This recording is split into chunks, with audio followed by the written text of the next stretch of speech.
Va benissimo che si possa aumentare eventualmente con un presidio anche a pagamento durante l'orario serale, dopodiché però se non ci sono gli agenti che possono rispondere è un po' un fuoco di paglia. Secondo Giacomo Nilandi, capogruppo del Partito Democratico a Mogliano, il servizio di vigilanza privata pagato dal comune per il controllo notturno del territorio forse potrà servire, ma sicuramente non sarà risolutivo della questione sicurezza in città.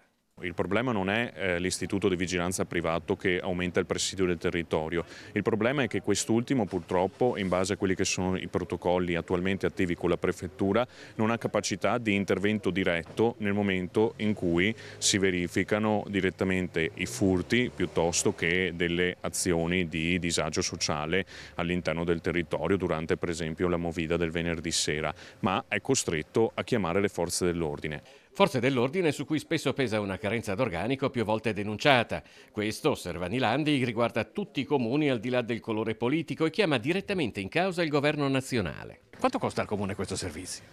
Al momento noi paghiamo 30.000 euro per questa annualità e poi ovviamente ne pagheremo altrettanti per le annualità successive.